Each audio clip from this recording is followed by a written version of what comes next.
Komið sæl og blessuð og velkomin í Vikuskamt. Við ætlum að vera hér í beinni útsendingu að minnstakosti næstu klukkustund eða svo og ræða fréttir vikunnar og það sem okkur finnst skemmtilegt að ræða.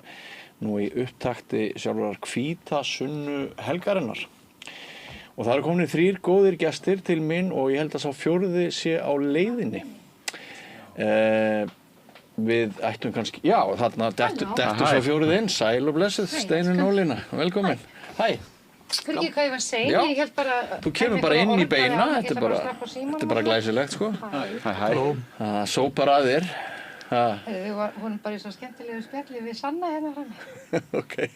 En þú ætlar semst að taka þátt í því að kryfja samtímann með okkur. Veistu það. Og þakka þér fyrir það. Og við erum semst komin í útsendinguna, bara svo þú vitir það. Þátturinn byrjaður. Já, þátturinn byrjaður. Þið ekki við þig. Ekkert mál. Og hérna... Má ég henda tyggjóinu mínu? Já, ekkert, engin vandamál með það. Og hérna, við hlið Steinunnar situr Halldór Ólafsson. Þú ert sósíalisti. Heldur betur. Kvikmyndagerðarmaður. Yes.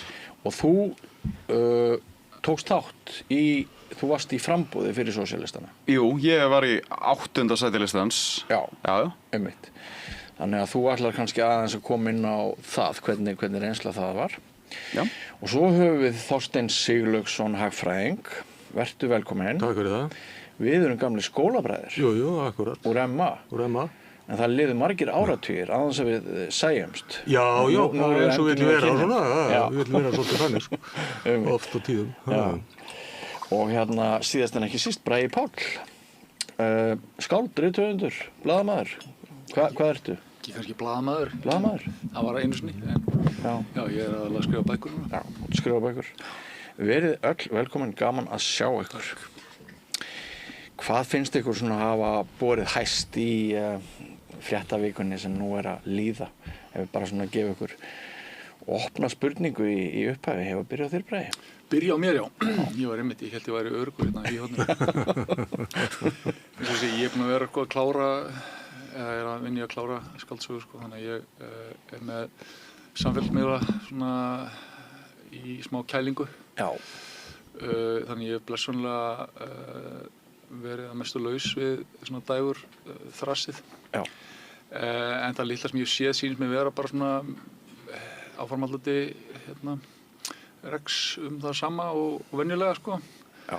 Það hefur verið að kýta Evrópusambandið og hinsegin fána og flóttafólk náttúrulega mikið. Þannig að það er svona það sem hefur helst kannski farið í taugarnar á mér í vikunni. Já. Sérðu ekki fram á neina svona drastiskar breytingar með því að við erum sennilega að fara að fá annan meirihluta í Reykjavík, svona meira til hægri heldur en verið hefur? Já, ég bara, það náttúrulega er svo mikill munur á borgarmálum og landsmálum. Já. Og bara því eðli þeirra hluta sem að þessi einstaklingar sem að við erum að kjósa er að fást við. Já. Þannig að ég held að við þurfum bara að sjá hvað þessir flokkar sem að koma vel út úr þessari kosningu standa fyrir í rauninni. Við höfum ekki hugmynd um það kannski. Það er einhver rosalegur loforðalisti sem er mjög skemmtilegt, sko, gaman að lofa og vera bjartsýnn. Og þannig að ég held að við þurfum kannski bara að sjá til. Stóra spurningin er alltaf bara hvort að Ari og félagar komist einhvers staðar að einhverjum kjötköllum eða ekki, sko. Já. Steinunn Ólína, þú hefur fagnað kosningaúrslitum ef ég má vitna í þín eigin skrif. Þetta er kýrskýrt eftir 12 ára botnlaust sjálftöku og sjálfum gleði sukk borgarstjórnar endurheimta Reykvíkingar sína Reykjavík úr höndum ræningja. Já, og ég stendur hvert orð, en þetta var náttúrulega hlægilegt og ég ætla nú að segja ykkur skemmt þess að er ekki föstuð. Jú, það varst það. Ég var stödd fyrir norðan í síðustu viku að skrifa. Já. Af því að ég er líka rithöfundur. Það er allir að skrifa. Bragi, já. Og þá varð mér á að sjá sem sagt útsendingu sínar þar sem allir oddvitar Reykjavíkur stið upp á svið og sungu lagið We Are The World. Já. Og mér var dálítið það atriði svona sem borgara og kannski bara vegna þess hvað ég er gömul. Já. Þá fannst mér þetta það skrýtnasta sem ég hafði ævi minni séð. Í borgarstjórnarkosningum í lítilli öruggri borg norður í landi að oddvitarnir höfðu valið þetta lag sem var sannarlega alheimurinn söng. Já. vegna hungursneiðar í Afríku sem líkum þessar myndir dálítil en þannig að þetta var svo smekklaust þannig að ég hugsaði að ég get kosið engan þeirra og nú var ég stödd á Akureyri þannig að nú voru góð ráð og dýr þannig að ég hugsaði get ég flutt lögheimili mitt og ég hugsaði ef ég get flutt lögheimili mitt þá get ég kosið í Kópavogi og þá hugsaði þá kýs ég Sjálfstæðisflokkinn í Kópavogi og það var nú bara af leiðindum frekar en öðru sem ég ákvað að gera það en svo sá ég fyrir mig ég myndi ekki ná til Kópavogs þannig að ég var stödd í herrafattaverslun á Akureyri þar sem ég mjög glæsilegri herrafattaverslun þar sem allir Jóða mjóð sjálfsögðu þar sem að herramennirnir versla ég þekki mig og þar sem þjónusta þannig á heimsmælikvarða að allir búðarmenn ætti að fara þar í skóla Raggi Sverris heyrðu, veistu hvað hann býr hann Raggi Sverris? Já Ég nefnilega flutti inn til hans í 2 sólarhringa helgina, ég nefnilega skiptum lögheimili og flutti. Fékk leyfi til þess að flytja mér svo ég gæti kosið norður á Akureyri en svo fékk ég það ekki. En ég lagði sem sagt ýmislegt á mig til að kjósa ekki Reykjavík og endanum kaus ég ekki. En ég mjög ánægð með nýjan meirihluta vegna þess að ég var svo uppgefin á þeim fyrri að ég ætlaði núna að í blindri trú í fyrsta skipti á ævinni að bara treysta það Sjálfstæðisflokkurinn bjargi þessu öllu saman og ég ætla að gefa þeim svona 3 mánuði þar sem ég ætla að halda alveg gjörsamlega með þeim og öllum þeirra loforðum og ekkert af mínu fólki hefur stutt Sjálfstæðisflokkinn og mér langar bara til að hafa lifað það að reyna það að virkilega standa með andstæðingunum og trúa því sem þeir segja vegna þess að ég hef trúað flokkum sem ég hef kosið og þeir hafa bókstaflega ekki staðið við neitt þannig að mér finnst bara að gera pröfa. Skemmtilega saga, en hefur ekki fengið á baukinn hjá fólki að þú ætlir að svíkja lit og ætlir að fara á stiða Sjálfstæðisflokkinn? Já, mér var það bara ekkert það. Nei, en þú hefur fengið á baukinn? Nei. Nú? Maður fær ekkert á baukinn ef það snertir mann ekki neitt. Nei, ég skil, einmitt. Nei. Eina manneskjan sem getur fengið á baukinn fyrir það ég. Ef ég kemst að því að Sjálfstæðisflokknum ekki treystandi, þá verð ég að eiga það við mig. Þú kallar sko fráfarandi meirihluta þykjustu klíkusjúku menningarsnauðu jafnaðarmenn. Já. Finnst þetta var mikið? Finnst þetta svona og svona djúpt í árinni tekið? Nei, alls ekki. Nei, ég meina, ég má bara spyrja herramennina, ég meina þetta íslenska, vissulega. Það kveðið hart að en eitthvað ósatt sagt hér. Okay. Ég ætla ekki að biðja ykkur að samþykkja þetta, en hvað segir þú, Bragi? Þetta ekki bara spurning perspektíf? Jú, þetta það. Þetta mitt sjónarhorn. Þú vilt breytingar, þú ert þreytt á þessu liði. Já, ég orðin þreytt á því að borgarapparatið sé svona þungt í vöfum fyrir borgarbúa. Já. Það étur sjálft svo mikið fé að það verður mjög lítið eftir fyrir borgarbúana sjálfa. Já. Og þessari þróun þurfum við að snúa við. Við erum með kvótaeigendur sem að fá töluvert mikið af okkar eigum í hafi, svo ekki sem meira sagt. Svo erum við með ríkissjóð sem að blæðir peningum inn í reglugerðarfarganið í Evrópu og innleiðingar hallan svo kallaða sem að við vitum eiginlega ekkert alveg hver orðið. Ræðum aðeins ESB og einmitt á eftir. Já. En hérna Halldór, þú... Þannig að já, ég vil breytingar. Já, Halldór, ég vil bara að Íslendingar fá að vita hvernig þið farið með peningan þeirra og ég segi bara eins og afi minn fyrir 100 árum sýnuð okkur bækurnar megum við sjá hvað við eigum og hvað við erum búin að láta frá okkur nú þegar þannig við getum vitað hvort við getum varið okkur. Halldór, þú ertu eins langt til vinstri eins og hægt að komast? Þetta alveg spurning. Ég eflaust örugglega eitthvað sem að gengur lengra en ég, en ég myndi segja sé alveg umtalsvert til vinstri, bara svona almennt sko. Já. Og hvernig líður þér með þessi kosningaúrslit? Fagnar því að þið náðuð ykkar fulltrúa Silju Sóleyju á sviðið? Að sjálfsögðu ger ég það. Það var alveg, við vissum að það væri á brattan að sækja og ég mjög ánægð með að hafa náð inn. Þið byrjuðu með 1% í mælingum? Nei, okkur var spáð 1% í einhverjum kosningaspám. Sko. Við byrjuðum ekki alveg þarna, en náðum heldur betur að hífa okkur upp núna og náðum tölvöld meira en 1%. Er það málstæðurinn eða persónutöfrar oddvitans? Ég vil meina að þetta sé málstæðurinn sko, og bara málefnin okkar, en það hjálpar auðvitað að vera með oddvita sem getur komið þessu svona skýrt til fólks og einhvern veginn og sjarmað sko, en svona at the end of the day þá vill ég trúa því að meginþorm almennings kýs eftir málefnunum. Ég ætla allan að trúa því, en þú veist, við veit ég hversu satt það er, þetta er bara falleg pæling hjá mér kannski, en ég vil að meina að þetta sé blanda allavega, þetta er ekki beint eitthvað eitt eða annað sko. Sko ég verð að segja að tjáningarnar, vegna þess að þetta skiptir máli, tjáningarnar með þeim hætti að allir hlusta.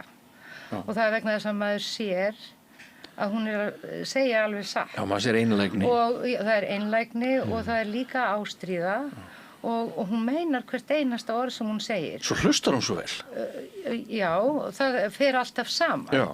Og Íslendingar orðnir svo vanir því að hlusta á stjórnmálafólk sem einhvern veginn með einhverja grímu framan á sér og talar svona einhverja stofnanafinnsku, að það verður svo rosalega jákvætt þegar kemur manneskja með þessa hlýju tjáningu og hún Hildur í borginni, hún hefur mikið af þessu líka. Hún ekki í vafa með það hvernig hún tjáir sig. Hún hikar ekki þegar hún spurð. Hún sjálf, hvað sem okkur kann að finnast hana og það þessi nýja ferska stjórnmálamenning sem frábær. Þá fær maður þennan trúveruleika viðkomandi að segja satt en þarf ekki hugsa. Og ég ætla að mynda að bæta. Og það ekki lágmarkskrafa að við finnum að sem stjórnmálafólk sé að segja satt? Áhugavert okkur finnst að vera sko sérstakt umræðefni. Maður segir bara loksins og megið við öll segja bara dálítið satt.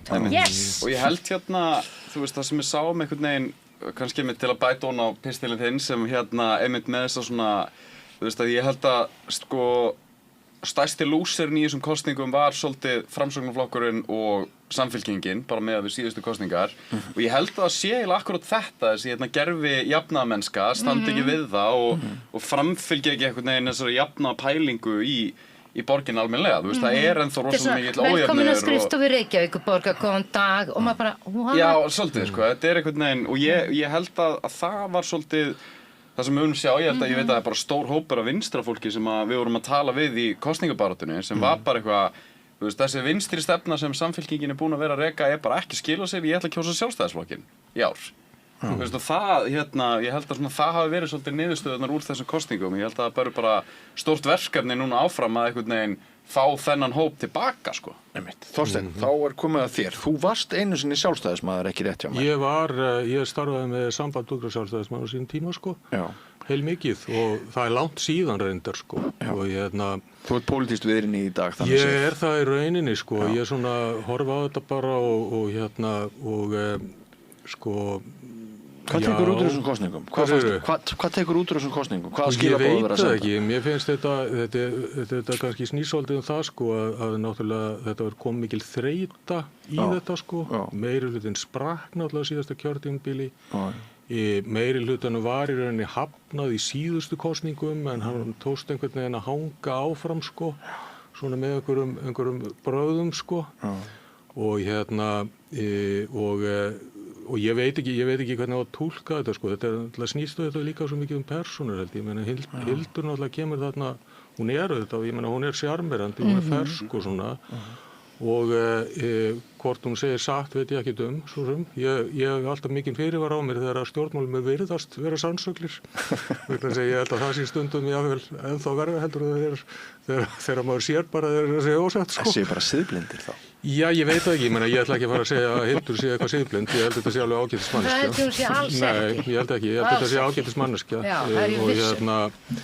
En það sem maður sér svona kannski svolítið sko, ég veit það ekki, sko, það sko þarna náttúrulega miðflokkurinn þarna töluvert miklu fylgi og kannski meira heldur en hafi verið spáð held ég sko. Tóku svolítið manninn af Viðreist, manninn sem að hjarta myndi enda hjá Viðreist. Það gerði það og það náttúrulega og ég meina, og Ari Edvald náttúrulega þetta gamall sjálfstæðismaður sko, sem kemur þarna inn í flokk sem að sko, að mér finnst allavega dálítið skuggalegur á mörgur leyti, flokkur kynþáttarauðnugi manna sko, og en honum tekst einhvern veginn svona að presentera sig bara og distansera svolítið frá þessu sko.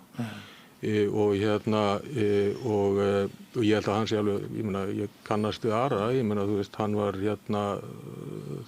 fyrir 30 árum, sko, þegar ég var með jafnréttisnefnd SÚS og við vorum að keyra í gegn, sko, landsfund mjög róttækar tillögur umbætur í meðhöndlun kynferðisbrotamála til dæmis, að þá var Ari stóð með okkur mjög stíft og var þá aðstoðarmaður Þorsteins Pálssonar dómsmálaráðherra og ég hef mitt hugsað stundum sko aftur og maður horfist svolítið á þetta því maður var að taka þátt í þessari pólitíku á þessum tíma og hætti því svo og langt síðan sko og svo hugsaði maður svona aftur og maður ber saman svolítið sko og maður hugsaði til dæmis hefðu þær hugmyndir sem að þá tókst að keyra í gegnum landsfund Sjálfstæðisflokksins og landsfundur Sjálfstæðisflokksins einhver íhaldssamasta samkoma í heimi líklega sko myndu þessar hugmyndir einhvern tíma fara í gegnum eitthvað svona svipabattir í dag og ég held ekki ég held að sko við séum raunverulega sko og Þorgerður Katrín var að skrifa þetta til þessum daginn sko þegar að því nú búið að vera mikil umræði til dæmis þessar heimgreiðslur og slíkt í þessar bæðimála pólitík og þannlega sko og hún var að skrifaði greinum þetta þar sem hún var að rifja upp sem sagt þegar að hún var líka þarna þetta er náttúrulega löngu að vera Viðreisnarstofnuð og í SÚS sko og þær voru með svona hóp sem að kalla þessi sjálfstæður konur og meðal þess sem að þær voru að berjast fyrir var það að fæðingarólu skiptist jafnt milli foreldra vegna jafnréttissjónarmiða sko og svo núna þá við erum að horfa á bakslag í þessum málum við erum alveg klárlega að sjá bakslag í þessum málum og það er alls konar hlutir sem að sko bara fyrir nokkrum árum hefði ekkert verið gúteraðir sem eru bara gúteraðir í dag sko og þannig að svona ég sé þetta svolítið þannig sko að sko ég veit ekki, ég meina þú veist jú, svo er náttúrulega koma nýjir sko nýju öfl eins og sósíalistaflokkurinn og eins og vinstri sem eru með að skýra svona sko vinstri áherslu önnur öfl falla út Píratar falla út sko mögulega saga Pírata öll hugsanlega sko já. Og flokkur fólksins sem býður bara fram í einum kosningum Reykjavík. Ég meina það er flokkur sem skilur ekki nafnið sitt. Ég meina þess vegna klárast það. Já, skilur ekki nafnið sitt. Nei, hann heitir flokkur fólksins. Já. Þannig að ég veit ekki, sko, ég veit ekki alveg hvað maður að lesa í þetta, sko, og nú bara býðum maður svona eftir því að sjá hvað kost Hildur tekur í þessu sko og það er að koma bara ljós sko. Akkurat. Bragi Páll, er ekki óhætt að segja að þú hallist svona frekar til vinstri sjónarmiða en hægri sjónarmiða? Já, sko ég var það lengi sko, svona grjótarið vinstri maður en fannst þér einhver skellur í þessum kosningaúrslitum? Sko, mér svo fyndi að hlusta á fólk túlka kosningar og lýsaði yfir að kjósendur hafi sagt hitt og þetta kjósendur sögðu bara alls konar sko. Já, ég veit það sögðu bara mjög margt bara. 10.000 fólks kaus bara alls konar út af öllu mögulegu þau sögðu ekki bara eitt sko. Mér líður stundum sko eins og þegar ég var í bókmyndafræði þá fannst mér svo þreytandi þegar samnefndum mínum voru að lesa eitthvað úr lífi höfundar í verkinu Kafka fræðum var fólk eitthvað, já þannig hann er auðvitað að skrifa pappa sinn þetta ekki bara kvíðin og ég langaði svo að segja fólki að halda kjaft Já, nákvæmlega allt svona skil út frá mér mjög svona persónulega forsendum ekki lesa Kafka þú veist, allegorist ekki lesa kosningar allegorist kjósendur ekki að segja eitt sem einhver heild Samfylkingi fekk jafnmarga einstaklinga núna á síðast. Það var enginn að hafna samfylkingunni. Nei. Faktist ekkert sko. Nei, það gerðist alls konar. Já, hún stendur í stað. Jú, hægrið bæti við sig, en síðan sko líka með bakslæð. Minnst það er nefnilega svo áhugavert. Hægrið er núna alveg hér og eitthvað að vaksa á vinstri vagnum og þetta er allt saman bara pendúll sko. Við sáum, ef ég hugsa til þessu umhverfi sem að foreldrar mín eru að alast upp í og þeirra orðræðu sem að ég heyri í gegnum þau að foreldrar þeirra hafa haldið upp í sem er gamla Ísland það er allt rénað og hommar eru nú svolítið skrýtnir og eru þeir ekki bara að grúma þessi börn og svo kemur svona einhver sveifla á pendúlnum og hann kemur alveg hingað og við erum öll bara niður á Geiparæti, það er 17. júní og Páll Óskar er þjóðhetja og þetta er allt saman sjálfsagt og Anna Kristjáns er bara celeb og svo eru við allt í einu bara komin alveg hingað og þeir eru allt aftur bara grooming og þetta er aftur komið eitthvað, þetta er allt rénað og síðan, þú veist, síðan bara sveiflast þetta fram og tilbaka og alla raddirnar einhvern veginn fá að heyrast eða mishátt. Gerist það í öllum ríkjum alltaf, allstaðar eða er þetta eitthvað, þú veist? Ég held að hljóta að vera bara að þegar ein orðræða er orðið mjög dóminirandi og þá fari hinn póllinn algjörlega að vera sjarmirandi fyrir fólk sem er kannski hlutlaust að einhver leyti og gravitera það þangað og síðan hingað. Þannig ég held að, nú sveifla hér, þú veist, það voru allir í sjokki eftir síðustu kosningar og Framsókn bara sem stóð ekki fyrir raskat, það var allt í einu bara með pálmann í höndunum bara. Og svo hvað? Svo var bara allt í lagi. Þú veist, er ekki bara best að kjósa Framsókn sem bara svona uppgjöf bara, ekki bara kjósa einhvern og hann er nú svolítið sjarmerandi einar. Já, en hafið þið ekkert svona pínu áhyggjur af því að fólki finnist að ekki hafa neitt svona vald sem þegni í sínu þjóðfélagi því sé alveg sama. Ég hef smá áhyggjur af þessu. Svona vaxandi einhvern veginn svona bara uppgjöf, sko. Við náttúrulega sjáum minnkaða kosningaþátttöku. Já.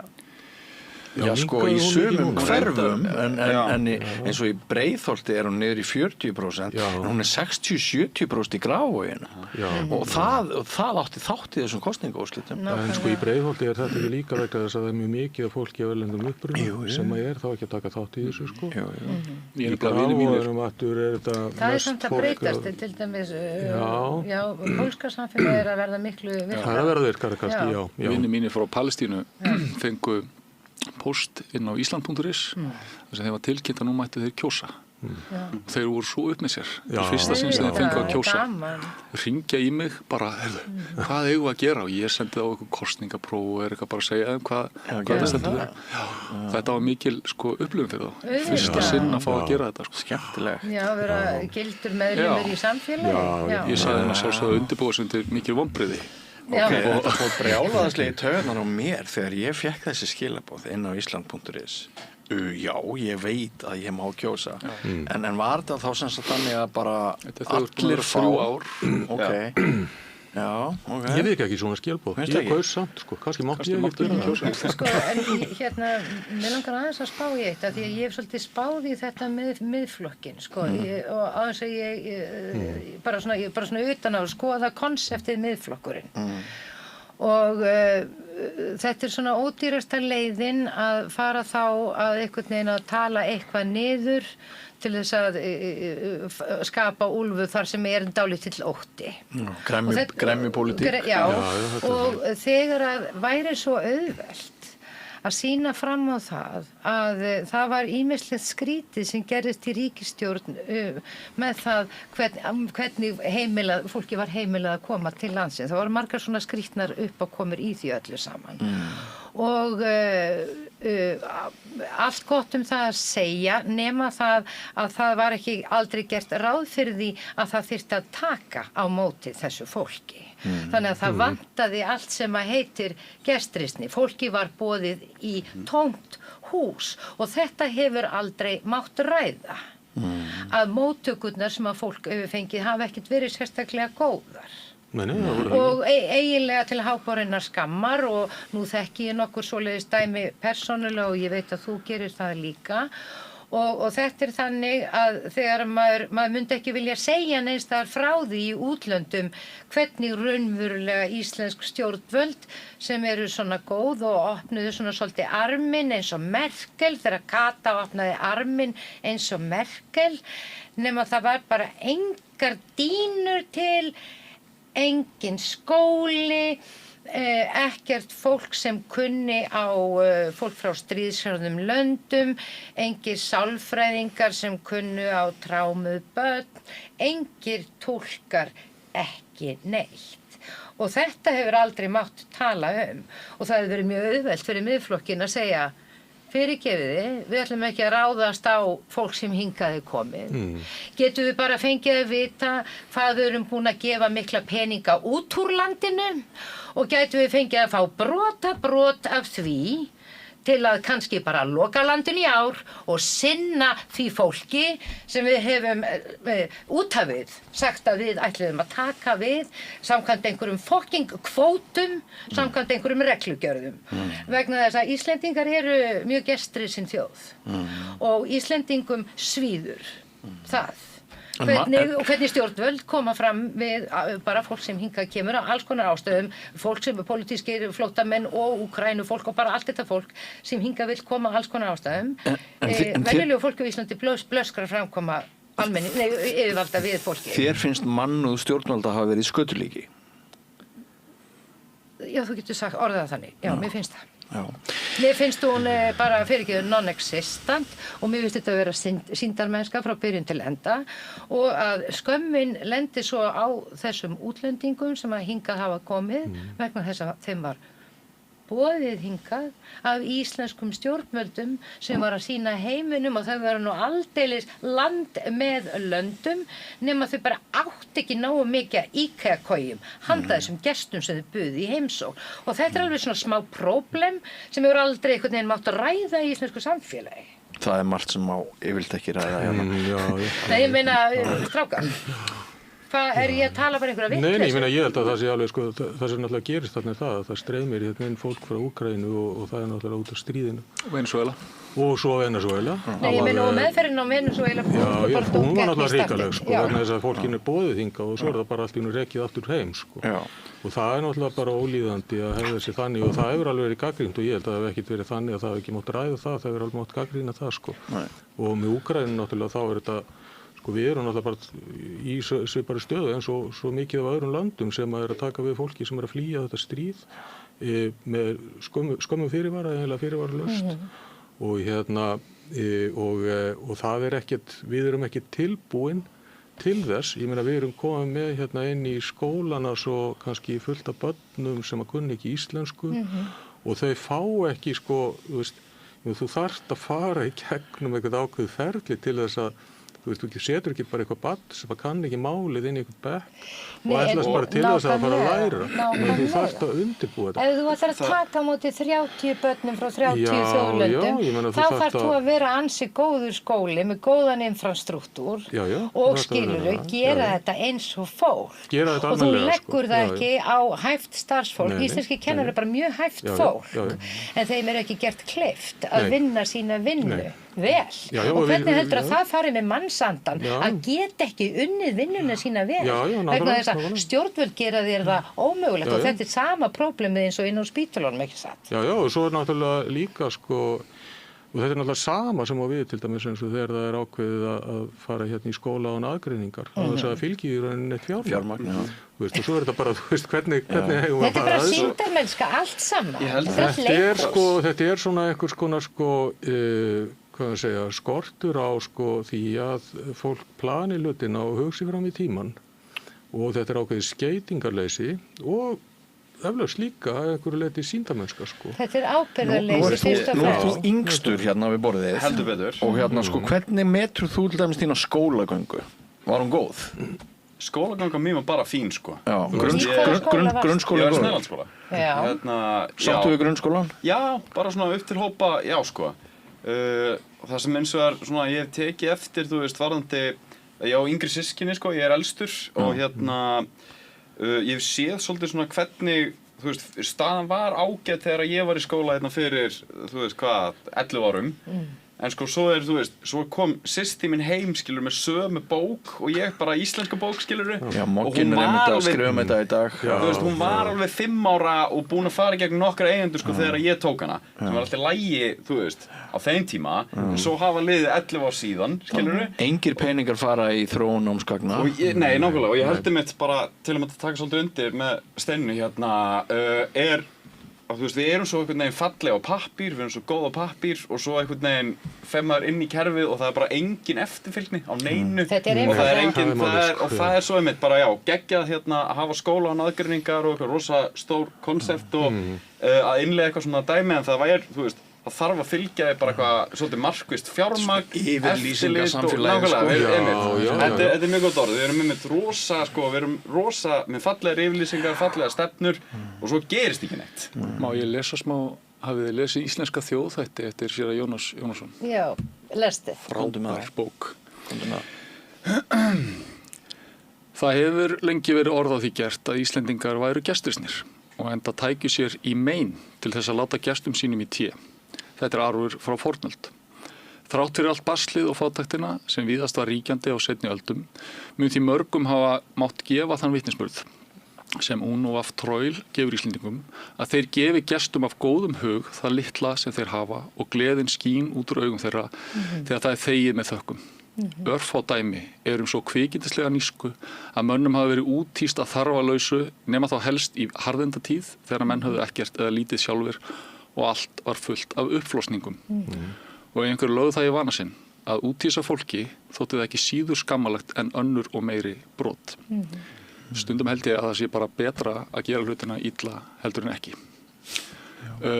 Það eru stríð í Evrópu fyrir botni Miðjarðarhafs og það fólk að flýja þaðan til þess að bjarga lífi sínu. Oft á tíðum urðu á Íslandi strönd eða snjóflóð eða eitthvað og þá bara býður fólki að koma inn og gista það sem hægt að gista og það litla sem til og svo bara lærum við af því sem við gerðum illa og reynum að gera betur næst. Það fullt af fólki sem við þurfum að sinna sem komið hingað. Sko, orðræða miðflokksins ekki lokum landamænum til þess að gera betur við þá fólk sem komið. Nei, en þeir hefðu svo auðvitað geta gert það. Þeir hefðu aldrei gert það. Það gerir fólk ekki hrætt. Nei, ég veit það. En sko, fólk þarf ekki að vera hrætt við útlendinga. Fólk þarf að vera hrætt við stjórnvöld sem að hræðir fólk með útlendingum. Vegna þess að, þú veist, orðræðan gengur út á tilfinningar en ekki staðreyndir. Orðræðan gengur út á þetta sko og hún gengur og þetta nákvæmlega punkturinn einmitt sko af því að það mér finnst það mjög skynsamleg spurning í raun að spyrja af hverju var ekki Miðflokkurinn með þessa pólitík en eins og bara bent á og If they wanted to be the good guys, þeir hefði ekki það. Það ekki þeirra pólitík, þeirra pólitík gengur út á þetta að sko skapa svona ótta og andúð og slíkt sko og þetta einhvern veginn sko það sem að við sjáum þetta ekki bara hér á Íslandi, þetta út allt. Nei, þetta tíska, þetta glötu tískustefna sem Miðflokkurinn tekur upp. Við sjáum þetta í Bandaríkjunum náttúrulega, mjög skýrt, við vorum að horfa á þetta í Ungverjalandi, við vorum að horfa á þetta víða. Og þetta sko það sem að kannski veldur mér svolítið áhyggjum af þessu það að ég held að þetta sé ekki tilviljun. Ég held að miklu leyti sé sko þessi pólitík og þessar áherslur sko ekki sjálfsbrotnar meðal almennings heldur sé þær að talsverðan hluta skipulagðar. Þær eru skipulagðar. Og ég var að lesa þessi áhugaverða bók daginn sem eftir breskan blaðamann Sian Norris heitir hún. Feministi og hún heitir Bodies Under Siege, þessi bók. Mjög góð og ég mæli eindreiði með henni. Og þar hún sem sagt í rauninni að fletta ofan af sko þessari orðræðu og hún er mjög fókuserð á sko náttúrulega kvenfrelsi og fjallar sérstaklega sko baráttuna gegn fóstureyðingum sem að hefur verið vaxandi sko og síðan þennan rasisma sem að er að koma upp og er að styrkjast og bendir á sko í rauninu hugveiturnar sem liggja að baki þessu. Og ég fór svona í framhaldinu svolítið að kynna mér aðeins sko, það til dæmis ein hugveita sem heitir Agenda Europe sem er svona hægri hugveita sko sem að berst mjög stíft gegn fóstureyðingum, gegn kvenfrelsi, gegn innflytjendum og fyrir í rauninni sko því að vernda kynstofnin með því að senda konur heim á baku eldavélina, koma í veg fyrir fóstureyðingar til þess að fjölga hvítum börnum og halda síðan sko öðrum kynþáttum í burtu. Og þessi yfirlýsing þeirra, það er stefnuyfirlýsing sem að þessar samtaka Agenda Europe sem hefur haft mikil áhrif á þessa hægri pólitík í Evrópu og hún ber titilinn Restoring the Natural Order. Og the Natural Order það er í rauninni, það er einhver hugmynd sko, auðvitað ranghugmynd vegna þess að þetta var aldrei þannig en það er þetta ranghugmyndin það samfélag þar sem að karlinn ríkir yfir konunni og hún er bara svona útungunarvél eiginlega sko. Það er búið að færa fyrri mörk til. Já, það er búið að færa nefnilega þessi mörk til sko. Og sko, ég veit ekki sko, ég meina maður bara, þú veist, maður les þetta sko og þetta er mjög vel, þetta mjög, sko, hún hefur unnið mjög góða rannsóknarvinnu. En þetta alveg áþreifanlegt í heiminum, sko, já, þetta er áþreifanlegt, tendens núna, sko. Og ég held að það sé svo mikilvægt, sko, og það er það sem maður kannski áttar sig á svolítið þegar maður fer að lesa sig til sko, þessa hluti og maður fer að horfa á sko, hlutinu út frá þessari femínísku greiningu sem hún beitir, sko, að þá fer maður svolítið að átta sig á því, sko, hvernig þetta fellur allt saman, sko. Hún útskýrir hvernig sem sagt, þessar hugveitur, sko, bæði hvernig þetta er fjármagnað og hvernig þetta síðan flæðir í gegn, sko, aðra svona, önnur svona apparöt, þannig að þetta fer inn í meginströmspólitíkina.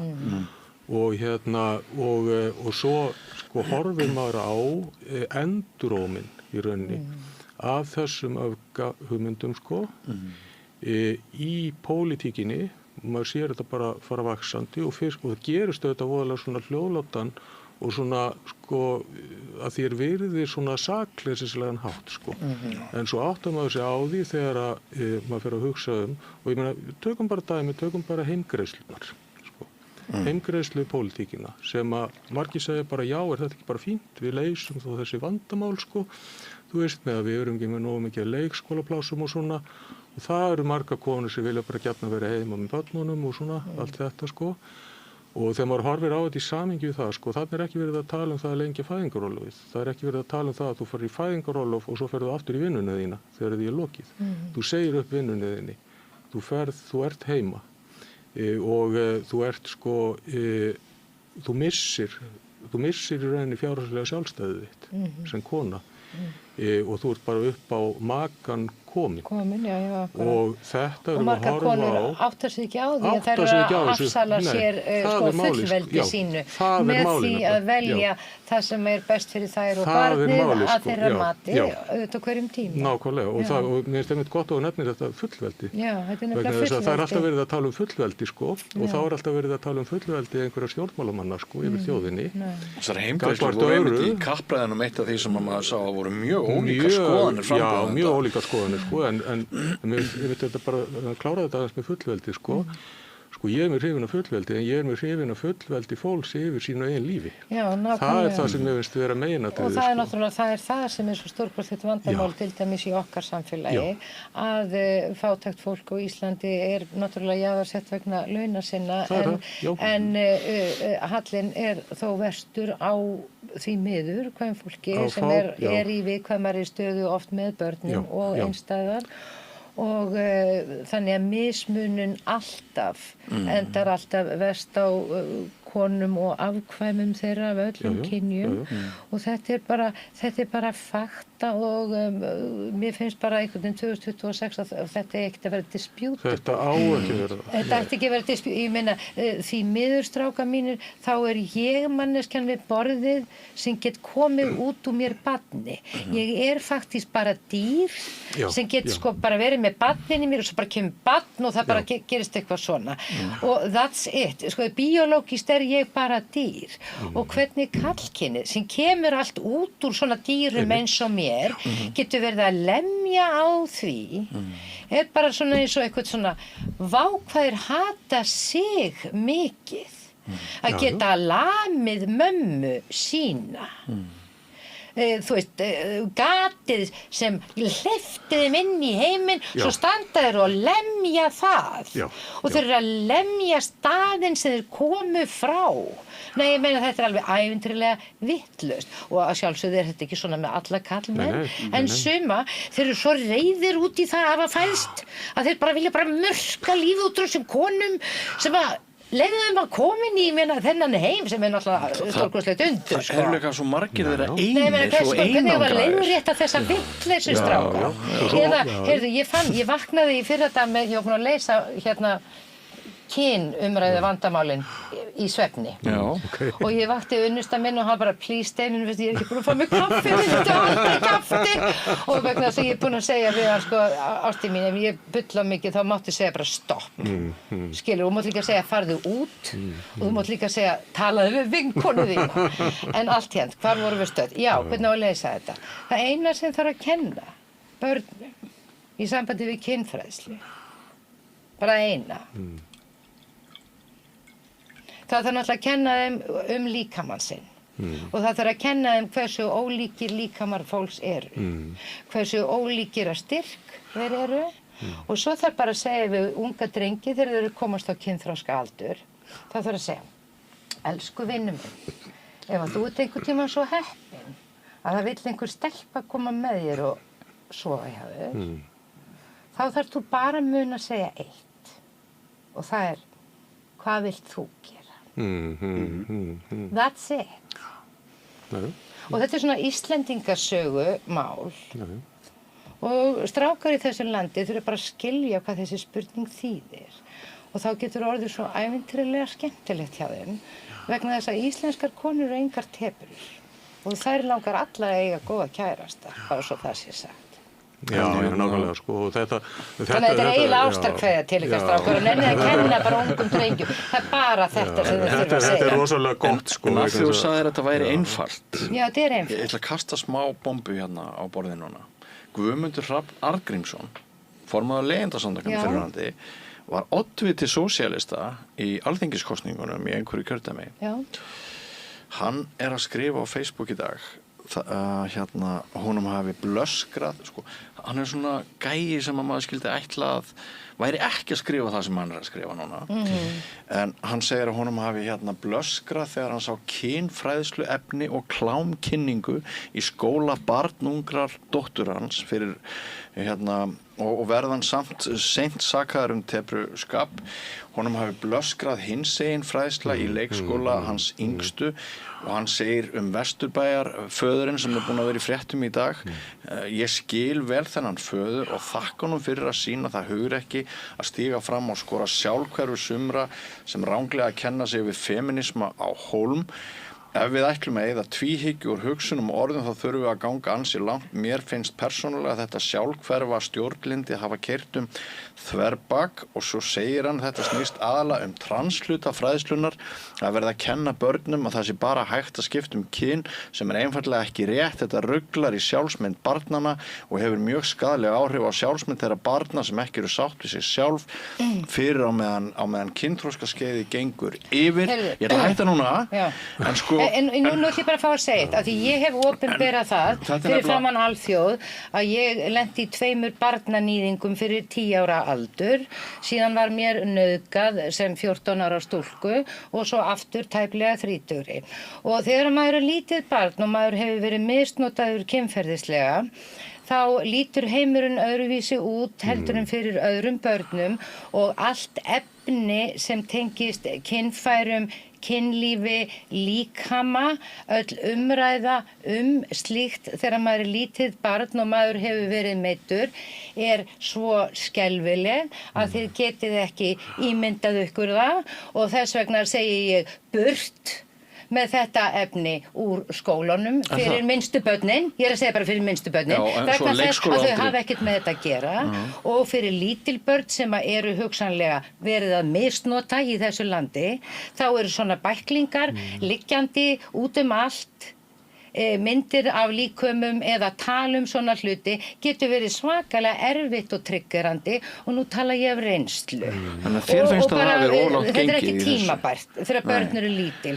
Þú veist, það má alveg tala alla þessa hluti þegar fólk kemst á kynþroska aldurinn og við þurfum bara að umbera að börnin okkar fá að vera eins og þau eru með öllum sínum ólíkindum og hverju sem þau vilja expressa. Þau eru framtíðin, megum við bara standa og horfa á þau gera allt þetta skrýtna sem þau eru að gera og getum við bara reynda að hjálpa þeim við það. Það snýst allt okkur, nei þetta á alltaf snúast þau og það vantar alla peninga fyrir þau. Hér er nefnilega ákveðin usli að eiga þessi stað og sko hugmyndir okkar það sem þóttu við hæfi, bara ekkert fyrir svo löngu, þær eru á hreyfingu. Þær eru það, já. Já, ég held sko Ég er bara börn þó frelsi til að vera börn. Já, sko, börn verða misnotuð hvort sem það verður kynfræðsla eða ekki. Eins og ég skildi að þá er hugmyndin með þessari umræðu innan skólana svo að láta börn vita hvað sé eðlilegt og hvað sé ekki eðlilegt í framkomu þau líka. Já, það er það, sko. Hvar þeirra mörk liggja og hvað má ekki gera og hvað sé ekki í lagi. Og hugmyndin er þá líka ef eitthvað hefur gerst eða gerist seinna að þau hafi þá vitneskjuna til þess að segja frá því. Til þess að þá jafnvel stöðva þá einstaklingar sem stunda barnaníð. En það er ekkert garantíð að gera það? Nei, en en það er samt eigur líkurnar á því töluvert mikið. Ég er ekki viss. Já, af því að ef þetta gerist í þögn og þú veist ekki að það sé til. Bjargir heimiluna eru náttúrulega misgóðar til að uppfræða börnin. Það er það sem er gott við svona almenna kennslu. Þögnin er yfirleitt það sem og ástandiðin á heimilunum er líka mjög misjafnt, sko. Ég skil mjög vel, sko. En svo er þetta líka persónulegur hlutur foreldra og hérna sómakend og siðferðis, hvað það kallast, hérna blöðunar sem og slík, sko. Ég skil rosalega vel það sem að þú ert að segja, að það sé, ef þú hefur lent í svona ofbeldi, að þá sé það sem minnir á það óbúslega tryggarandi. Já, þetta er svona hlut sem aldrei talaður um. Nei, ég skil það rosalega vel, sko. En ég held hins vegar líka að það sé algjörlega þannig eins og Bragi er að segja, sko, að ein af, sko, það eru kannski tvær ástæður fyrir, sko, tvennt þarna sem er í gangi, þessi kynfræðslu held ég. Annars vegar er það einmitt þetta, að sko benda á hvar eru mörkin. Og það er náttúrulega þá til þess að reyna að hindra, til þess að börn viti. Sko, og málið er, sko, að þetta ofbeldi er, sko, það er í rauninni fíllinn í herberginu sem við kannski ekki talað um, sko. Það var gerð könnun, hérna, Samherjus könnun fyrir fáum árum. Íslandir reynda tók ekki þátt í henni, því miður, en ég var að skoða bara niðurstöðurnar, sko, eins og bara frá Norðurlöndunum. 50-65% kvenna hafa orðið fyrir kynferðisofbeldi. 50-65% kvenna hugsaður. Og þetta er bara, sko, það er meiri hluti. Og þar á meðal eina konan hefur borðið því síðandur tekið. Já, og strákar, og þetta er staðreynd okkar samfélag, því ég er aldrei ekki eina konan í okkar samfélagi, það er nefnilega svakalega útbreytt í okkar samfélagi og líka meðal karlmanna, mjög mikið að misnotuðu fólki í okkar landi. Já. Og gerir það verkum að það er mjög mikið af fólki sem hefur verið brotið á bak aftur, eins og það heitir í Grákás, að brjóta konu, brjóta mann, brjóta karl. Og þegar að slíkt brot hefur átt sér stað í sál, þá er það ekki nema fólk hafi kost á því að sækja sér, sko, 30-40 ára terapíu eins og ég hef gert, vegna þess að ég hef haft næga peninga til þess og ég hef verið í aðstöðu til þess að vera hjá að færasta fólki í heimi. Skilurðu? Þá get ég talað með þessum hætti sem ég tala í dag og ég gat það eiginlega ekki nema fyrir svona kannski í fyrsta lagi fyrir svona 4-5 árum síðan og hef ég þó verið kjaft fyrir alla ævi. Og þetta er stórkostlegt vandamál í okkar samfélagi ef það er mikið af fólki sem að treystir sér ekki alveg til þess að standa upp fyrir sjálfu sér. Vegna þess að það er illa brotið. Og þess vegna kallaði ég þetta að þetta væri sjúkdómurinn þögn í íslensku samfélagi. Þjóðin er ekki bara barinn niður af þeim sem vilja hafa gott af auðæfum okkar, heldur hefur líka sálin í okkur verið dálítið meidd af kúgurum okkar og svo líka á kynferðislega sviðinu. Þjóðin öll, sko. Og þetta er svona, þetta er sárt, ég meina önnur hver kona sem maður hittir hefur lent í slíkri þjáningu og þetta er svona sameiginlegur kross sem við stelpurnar berum og sumir strákarnir, en þetta er kross, krakkar. Og þetta er beygt fólk, þetta er eins og stríðshrjáð þjóð, nema stríðið er aðeins öðruvísi en önnur stríð. Já, og þetta er það að þetta sé svona. Já. Það er bara svo glöggt merki það að það er mjög djúpstæður sjúkleiki í samfélaginu. Já, og það okkur sé boðið upp á hvað 8 mál í leikskólum Reykjavíkur og stuttum tíma. Skilurðu, það er ofbeldi gagnvart þjóð sem er svona misnotuð eins og raun ber vitni að það sé dæmi eftir dæmi í stjórnsýslunni og það er aldrei neitt kallaður til ábyrgð, það er engin ábyrgur.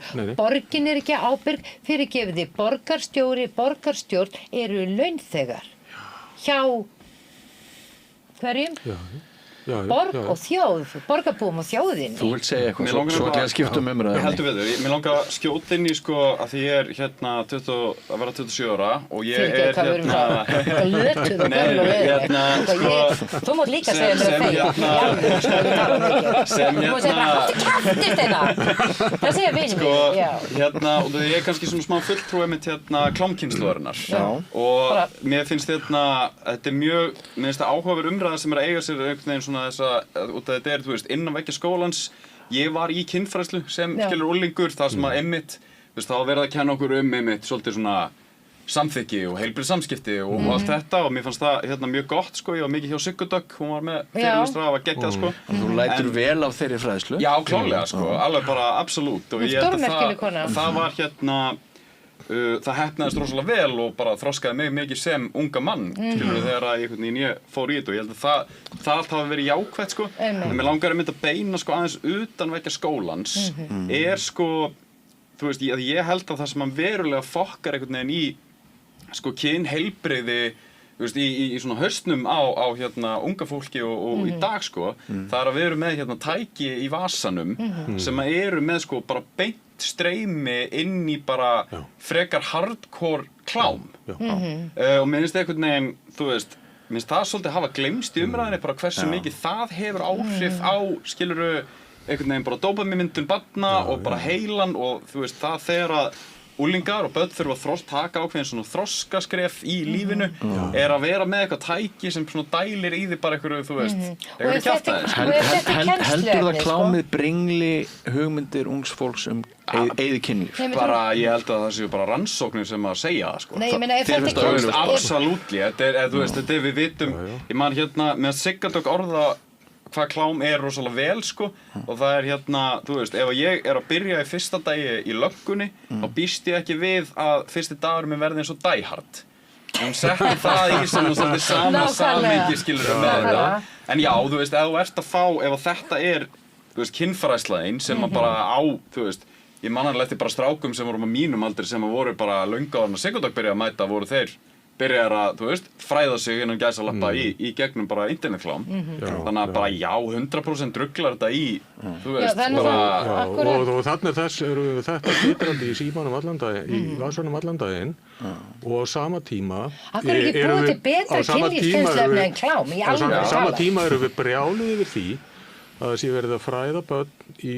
skólum það hvar mörkin þeirra eru og við erum brjáluð yfir því að það sé verið að segja börnum að það sé verið að inngilda börn sem að sko þetta er ekkert bara eitthvað grín sko það eru bara börn sem að einfaldlega upplifa sig þannig að þeim líður ekki vel í eigin líkama þau upplifa sig þannig að þau séu af öðru kyni slíka manneskjur hafa alltaf verið til og slíka manneskjur hafa alltaf verið til nefnilega sko og sko og þarna sett, við erum með þetta titrandi í vasanum, sko, og þetta klám alltaf líkjandi og sama tíma erum við að fyrir neykslunar alltaf samfélagi út af þessu efni og hvað segir þetta okkur, sko, það sem ég verður þetta að segja svolítið er það, sko, að, ok, ég meina, fólk getur alveg verið, sko, fundist það skrítið að einhver, vilji skipta kyn og fólk getur verið með varan á sér varðandi slíkt og fólki getur fundist það óhugnanlegt og einhvern veginn eitthvað sem að það svona er uncanny og þannig. En í raun og veru og endanum er þetta bara þannig að sko ef við ætlum að virða persónulegt frelsi fólks og þetta er svolítið svipað eins og varðandi tjáningafrelsið. Sko að hver er mælikvarðan á það hvort að þú styður tjáningafrelsi? Mælikvarðan á það er sá sem að verða gegnað Voltaire held ég eða eitthvað að sko það er eða til hugmyndir þínar eða orðræðið þín er ógeðsleg en ég mun fórna lífinu til þess að verja réttin til þess að hafa hann uppi og með sama hætti þegar við lítum persónulegt frelsi fólks mér finnst óhugnalegt hvernig þú hafar lífið þínu en ég mun fórna lífið mínu til þess að verja réttin til þess að gera það sko. Og þannig að það er kannski svolítið svona Ég get bara ekki skilja að fólk hefur svona mikinn áhuga í hvernig annað fólk lifir lífinu. Ég bara fatt þetta ekki, Mér langaði að prjóna aðeins við það sem að Steinunn kom inn á áðan og við vorum að ræða með sko þessa þögn sem þú kallaði sjúkdóm.